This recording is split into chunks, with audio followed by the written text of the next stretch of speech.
Meenakshi Faculty of Allied Health Sciences, BSc Technology courses. Apply now. Sunita Williams Boeing நிறுவனத்தின் space ship மூலம் சர்வதேச விண்வெளி மையத்திற்கு சென்றிருந்த நிலையில் தற்போது அவர் பூமிக்கு திரும்ப முடியாமல் தவித்து வருகிறார். அவர் பூமிக்கு திரும்பும் தேதியை இன்றும் நாசா அறிவிக்கவில்லை. மனிதகுல வரலாற்றில் விண்வெளி ஆய்வுகள் மிக முக்கியமானதாக இருக்கின்றன.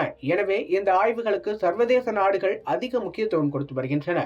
உலக அளவில் விண்வெளி துறையில் பல தொடர் சாதனைகளை செய்து நாசா கொடிகட்டி பறந்து வருகிறது. வழக்கமாக தனது சொந்த ராக்கெட்டில் விண்வெளி வீரர்களை அழைத்துச் சென்று பூமிக்கு திரும்பும் நாசா இந்த முறை தனியார் ராக்கெட்டுகளுக்கு அனுமதி வழங்கியுள்ளது. அந்த வகையில் பிரபல விமான தயாரிப்பு நிறுவனமான போயிங் ராக்கெட்டையும் அதனுடன் ஸ்டார்லைனர் எனும் ஸ்பேஸ் ஷிப்பையும் தயாரித்தது. இந்த ஷிப் மூலம் கடந்த ஜூன் 5ஆம் தேதி அமெரிக்காவின் ஏவுதளத்திலிருந்து சர்வதேச விண்வெளி நிலையத்திற்கு 58 வயதான சுனிதா வில்லியம்ஸ் மற்றும் புச் வில்மோர் அனுப்பி வைக்கப்பட்டனர். 2 நாட்கள் கழித்து, அதாவது ஜூன் 7ஆம் தேதி அன்று ஸ்டார்லைனர் சர்வதேச விண்வெளி மையத்தை அடைந்தது. இது சுனிதா வில்லியம்ஸுக்கு 3வது பயணமாகும். ஆனால் இந்த பயணத்தை தொடங்குவதற்கு முன்பே பல்வேறு குளறுபடிகள் ஏற்பட்டிருந்தன. 2 முறை ஸ்டார்லைனரின் பயணம் தொழில்நுட்ப கோளாறு காரணமாக ஒத்திவைக்கப்பட்டது.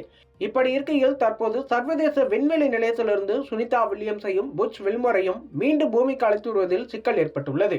7ஆம் தேதி சர்வதேச விண்வெளி மையத்திற்கு சென்ற சுனிதா மற்றும் வில்மோர் கடந்த 14ஆம் தேதி மீண்டும் பூமிக்கு திரும்பி இருக்க வேண்டும். ஆனால் ஸ்டார்லைனரில் ஏற்பட்ட ஹீலியம் வாயு கசிவு மற்றும் உந்துவிசை கருவியில் ஏற்பட்ட தொழில்நுட்ப கோளாறு ஆகியவை இந்த பயணத்தை மேலும் ஒரு வாரத்திற்கு தள்ளி போட்டது. ஸ்டார்லைனரின் தொழில்நுட்ப கோளாறுகள் இன்னும் சரி செய்யப்படாததால் இன்றும் இருவரும் பூமிக்கு திரும்பாமல் சர்வதேச விண்வெளி மையத்திலேயே சிக்கி தவிக்கின்றனர்.